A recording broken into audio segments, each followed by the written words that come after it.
ESPN Thoroughbred Classics, the Arlington Million, presented by the NTRA. Go, baby, go. The Bart under a heavy whip. John Henry is charging. John Henry on the outside. The Bart down along the rail mount. Gay. The Bart kicks in under the whip. And the final move by John Henry. The Bart is still there. Keeps good on the Bart. Reason John Henry on the outside. What a finish. What a race. The first Arlington Million won in a photo finish by the legendary old gelding John Henry. August 30th, 1981, the world's first million-dollar thoroughbred race. It's a race with a great history at a track that has had great impact on the sport and business of thoroughbred racing.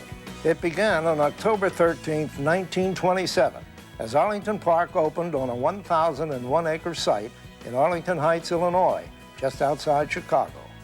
The grandstand and clubhouse seated 18,000 with 2 racing strips, a 1 1/8 main track, and a 1-mile inner track. Through the years, Arlington has hosted such legends of the turf as Gallant Fox, Omaha, Whirl Away, Citation, the great match race between Nashua and Swaps, Dr. Fager, Kelso. Secretariat stopped here after sweeping the 1973 Triple Crown, and Cigar won his 16th consecutive race here to equal Citation's winning streak. Great racehorses at a great racetrack, a track that has survived changes in ownership, a world war, a devastating fire, and politics that shut this track down for the final 2 years of the 20th century. But the track is back, and so is its showpiece race. The Arlington Million is our subject on this edition of Thoroughbred Classics. In this day and age of thoroughbred racing, multi-million-dollar purses have become almost commonplace. But that wasn't the case back in 1981, when Arlington Park announced it was going to host the first thoroughbred race in the world with a $1 million purse. The concept of having a $1 million race and making it international, because there had never been a $1 million race before. That germinated, it took place, and it was done in a short period of time. Joe Joyce traveled around the world, Nick Clark from the International Racing Bureau, the people at Gulf and Western, everyone combined their thoughts and their ideas, and it became an instant success and immediately put Arlington back on the map and Midwest racing in a stature that it should have been in earlier. Because Chicago is the third city, it had to do something dramatic. When Marge Everett had the track, she made the Arlington-Washington Futurity at one time was the richest race in the country. And she ran it at night. She got permission from the racing board to have night racing.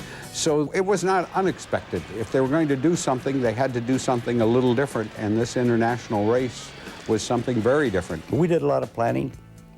Actually, I wrote the conditions for the first million. And we had many discussions as to how we were going to put it together. I went to California, went to New York, soliciting nominations for the million. And at that time, it was an easy sell because of the first $1 million purse ever. And the fact that it was the first million attracted everybody.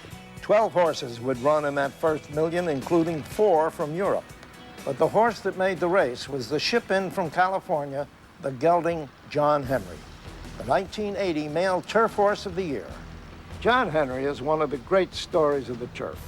Originally purchased for $1,100 as a yearling, he would go on to earn over $6.5 million by the time he retired in 1985. John Henry raced 83 times in 8 years at 19 different tracks under 17 different jockeys. His 39 victories helped him earn 7 Eclipse Championship awards, including 2 Horse of the Year titles. As he prepared at the Arlington for the first million, John Henry's jockey, the legendary Bill Shoemaker, had some concerns about the soft turf course conditions. I did, because he kind of liked a firm track most of the time. Kind of hard. He never liked the real soft turf. While John Henry and his connections weren't pleased with the soft course, John Sullivan, the trainer of another California-based runner, the Bart, couldn't have been happier. I believe the morning prior to the Million, we galloped him on the grass at Arlington. And the grass course was soft, and he really handled it. I mean, I never saw him during his time in California, which he had a very good time in California and handled some very good horses, that he was going to run that well. The Bart was one of the longest prices in the field at odds against winning of 40-1. I didn't think he'd be 40-1, but you know, the public did. They were all on John Henry. They were looking more at him. You know, most people, they get on the bandwagon with the favorites, and they kind of leave the other horses out. So we kind of got left out, and but we almost proved them wrong. We weren't concerned about the Bart because we'd seen him racing here in California a couple of times, and he wasn't really our most concern, but I really felt that we had the horse to beat. And they're off in the inaugural running of the Arlington Million. Match the hatch on the inside. Now it's Key to Content going right to the lead. Kilimanjaro second, the Bart between horses third. Super Moment down along the rear. The first quarter of a mile, he really didn't have his feet on him. He couldn't get going. And I thought, oh no, don't do this. Between horses, 7 John Henry, down along the rail, racing 8 by 2, argument at 9th. Fingo's Cave 10th, Rossi Gold, and Mrs. Penny. John seemed to get in his rhythm about halfway through the race down the backside at the half-mile pole. And when he started that head bobbing and that rhythm that he always had, then I knew that he was getting, you know, adjusted to the track. Madam Gay charging through along the rail third. Match the head, dropping back in for John Henry. Scoots through along the... When he turned into the stretch, I said to myself that if he can last, he'll about win. But I did see John Henry through mid-stretch coming on the outside. Here they come, spinning out of the turn. The Bart has it now by 2 lengths. Madam Gay driving strongly in second. Key to Content comes back along the rail. Here's John Henry closing ground. In the stretch, you know, I didn't realize it was the Bart. You know, had I realized it was him, I probably would have had more confidence than I had. John Henry is charging. John Henry on the outside. The Bart down along the rail. Madam Gay. The Bart digs in under the whip. And the final move by John Henry. The Bart is still there. Can't split him. The Bart. Or is it John Henry on the outside? Right when we got about, I'd say 6 jumps before the wire, I could see it was John Henry. I looked at the corner of my eye, and I knew who it was. And I had a feeling if any horse was going to be there, it was going to probably be him. And I was right, unfortunately. A lot of thoughts went through our head at the time because of being a $1 million race and being the caliber horse that he is, and he just did not want to get beat. Neither rider was sure who had won that first million. In fact, Bill Shoemaker tried to catch up with the Bart's rider, Eddie De La Houssaye, to try and save some of the purse money. Eddie galloped on out, and I was trying to catch up with him. I was going to save with him in those days, and I was going to save $20,000 with Eddie. And, but I couldn't catch him. He already got back to the stands before I got there. So later when I told him about it, he said, damn, I don't know why I galloped out so fast. I was even hollering at him to wait, you know, when we were still on the turf course, but he didn't hear me. He didn't get that close enough to him to offer me the savings, so it didn't work out. Bill Shoemaker had come from behind with John Henry to nip the Bart at the wire. And Angel Cordero had ridden in the race, but he was up the track and also ran. And Cordero said to me, he said, we were walking back, and he said, that's why Shoemaker is the greatest, this race. He said, I'm back there watching. And I said, he's not going to get through with John Henry. He's not going to get through. And he said, it's like when you're up in a plane, you see some pattern to traffic on the highways. He said, all of a sudden, I said, there's this little hole, but he's up too close, he won't see it. And he said, the instant that thought crossed my mind, Shoemaker was through the hole and running down the Bart. He said, that's why Bill Shoemaker is the greatest jockey in the world. John Henry's victory in that first Arlington Million by a nose over the Bart is captured forever in this life-size bronze against all odds that sits over the paddock at Arlington International. But sometimes, if he squints his Irish eyes and gets at just the right angle, the Bart's trainer, John Sullivan, can change history. Well, I could look at it from different angles, and I could make him win sometimes. John Henry would miss the 1982 Arlington Million with an injury, but he would continue to have an impact on the race again in 1983 and in 1984. The 3-year-old Irish-bred Ptolomeo on the rail, ridden by champion English jockey Pat Edery and trained by Luca Cumani, became the first foreign winner of the Million in 1983 at the expense of John Henry by a neck. That was, to me, probably as discouraging a race that I could recall, that one of John's races, because he's a very competitive horse. Ptolomeo was laying back in the pack, and he was a horse that for some reason liked to run second. Well, that rider either did a masterful job by covering him up and not letting John see him, because we could very plainly see in the replay after the finish line, after Ptolomeo had won the race and John was second, John saw him and he took off again. So I really felt that we had the best horse again that year. The next year, John Henry was back again, back at the age of 9. When we came into that race, I think he was about as good as I've ever seen him physically. His coat looked good, he was in good health and good weight, and had trained well for the race and came up to it perfect, and I knew I had more confidence probably in that race than we did in the first Arlington Million that he won. John Henry now taking command. Royal Heroine down along the rail in second. Dejinski's Secret is third. But here he is, a living legend. John Henry by 2 on the wire. Royal Heroine second. Awfully close for third.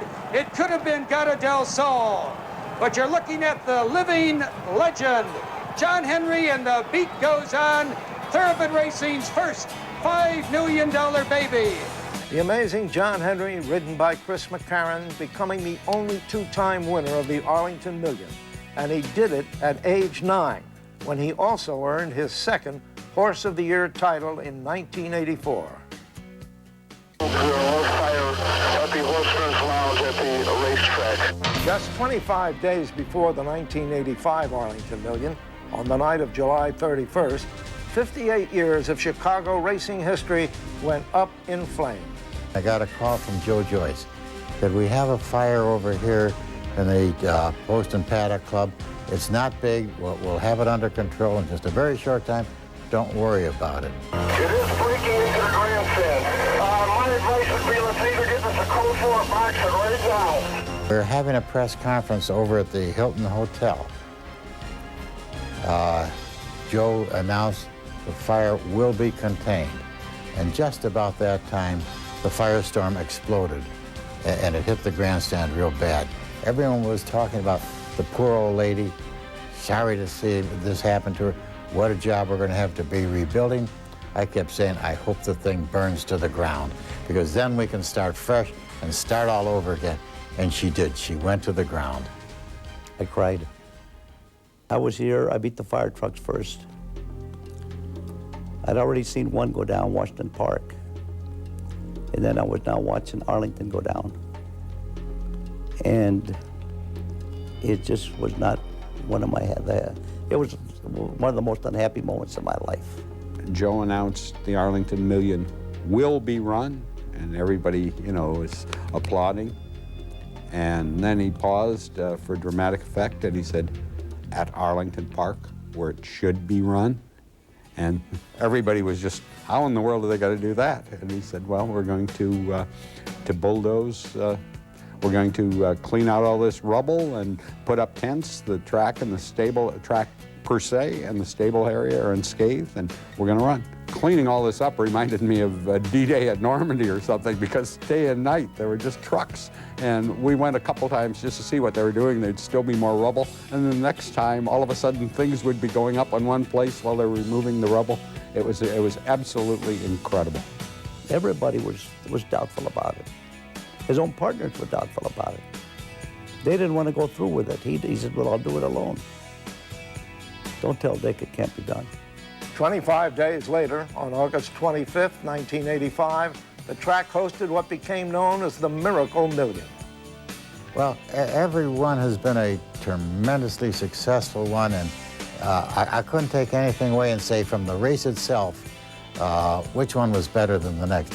But the one that I'll always remember was the one that the press labeled the Miracle Million. For the record, that Miracle Million was won wire to wire by the 14-to-1 invader from England teleprompter. The next 2 years, the Million was run in front of the tents. But in 1988, with the rebuilding of the new Arlington International in full swing, the Million had to be moved. It went north to Woodbine in Toronto, Canada, where the Europeans pulled another surprise with the French colt Mill Native, winning at odds of greater than 40-to-1 under jockey Cash Asmussen. On June 28, 1989, the new Arlington International Racecourse opened. The six-story, 700,000 square foot racing palace, the new home of Chicago racing and the Million. The closing decade of the 20th century provided a mixed bag of results for the new Arlington International Racecourse and its signature event, the Million. The 1990 Million was won by Golden Pheasant, co-owned by hockey legend Wayne Gretzky, and trained by another legend, Charlie Whittingham. The next year, trainer Ron McAnally was back to take his third Million with his champion Tight Spot, ridden by another legend, Lafitte Pincay Jr., coming between horses. Lafitte gave him a masterful ride, and we felt that we had a chance in there. We felt maybe that the distance might be a trifle too long, and if I remember, we beat a horse named Al Janib, who was a very good South American horse. 1994 Arlington Million Day was Pat Day's. Day, the multiple champion jockey and Hall of Famer, won his first Million in 10 attempts, riding the Bill Mott-trained Paradise Creek, that year's turf champion. Pat was very special because he won so many races here at Arlington. He rode here regularly for a number of years. The 1997 Million, won by Marlin for trainer D. Wayne Lucas, would be overshadowed by what happened at the end of that season. Track owner Dick Duchossois made this stunning announcement to the Chicago racing fans. We are deeply indebted to all of you wonderful fans who have given us such great support. But the time has come for us to move on. And after the 10th race today, racing will cease here at this track. But, well, I feel just as bad about it as you do. However, sometimes there are things that are far beyond our control that we just can't overcome. Well, it was a very painful time, as you might imagine. Arlington's been a long-standing institution since 1927, and as we were going through the turmoil of that time period, it was very troubling decisions and actions that we had to look at. We were at a point where we couldn't fulfill our mission, which was to provide the highest quality racing and showcasing racing here at Arlington, and yet at the same time balancing our books. And so, given the fact that we couldn't do either, the only alternative, unfortunately, was to have to close.